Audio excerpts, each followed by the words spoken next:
Hey, you guys, Coach Liz here. All right, this week we are going to talk about the decision of getting healthy. Last week we talked about discovering your why you want to get healthy, why you want to make lasting changes, and having that clear picture of what that's going to look like. I encouraged you to make a vision board, get some pictures. I like to do it with Google Image and just find pictures that resonate with me so that I can look at it every day and see what I'm working toward. So this week we are on element 2 in our Life Book Tour. Grab your book because this is a great element to get pen to paper. There's lots of questions it has you ask in there, has some quizzes for you to take on how ready you are, how committed you are in different areas of your health. So get your pen, open your Life Book element 2 and go ahead and work through that.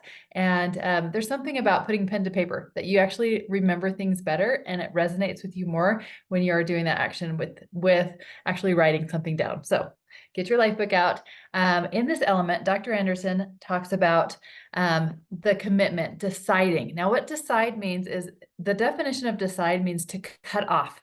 Once you've decided to do something, it cuts off other options. You've already decided. You don't have to ask yourself. And there's something very powerful about deciding who you are, what choices you're going to make ahead of time so that you don't have to decide in the moment of what you're going to do.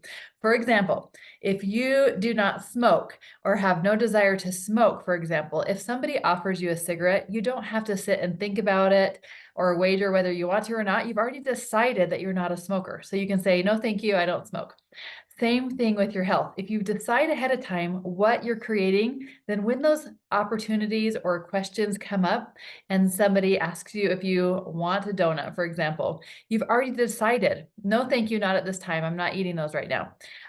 You've already decided. You don't have to think about it. You've already made that decision. So there's something very powerful in deciding what you want to create so that when those opportunities or events come up, you've already decided. It doesn't take any brain power. You've already decided what you're going to say, what you're going to do, the choice you're going to make. So you can start becoming a covenant keeper, a promise keeper to yourself, that you keep promises to yourself that you've already decided you're going to do. So there's something very powerful in that.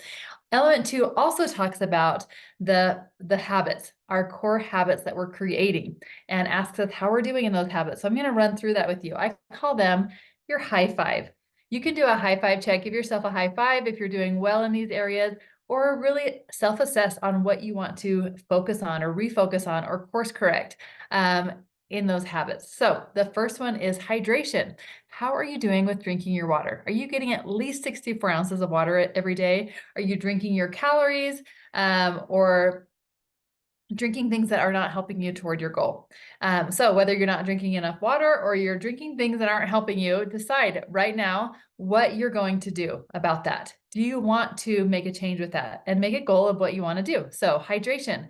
The second thing is exercise. Are you moving your body every day? Are you being intentional about getting some exercise every day? Even if it's 5 minutes of crunches or going up and down the stairs, are you being intentional about getting your steps in or moving your body every day? Is that something that you want to do better at? Decide right now what that's going to look like. All right, the third one is sleep. Are you prioritizing your sleep? Because sleep is a habit of health.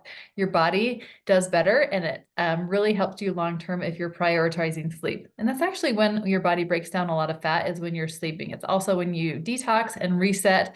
So sleep is a very important habit. All right, the fourth one is mindset.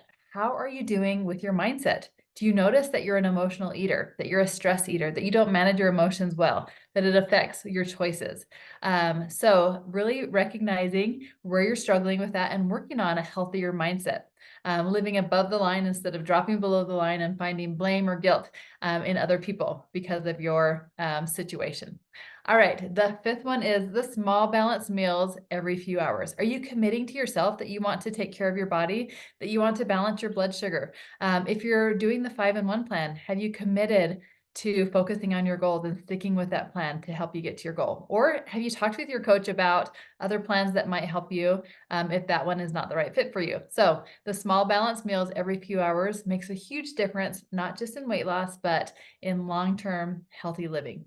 So those are the high five. I ask you to do a high five check. Ask yourself, how are you doing in those 5 areas? What areas are you committing, deciding to change? And what does that look like? I would love to hear what of those high five you are doing well at, and what of those 5 habits do you want to focus on over the next few months as you get closer to your goal. So check out element 2, decide where you're at right now and where you're going, and take those quizzes in there. It's really eye-opening to see your commitment level and what you've already decided you want to change. And then we can make a plan on how to make that happen. All right, have a great week.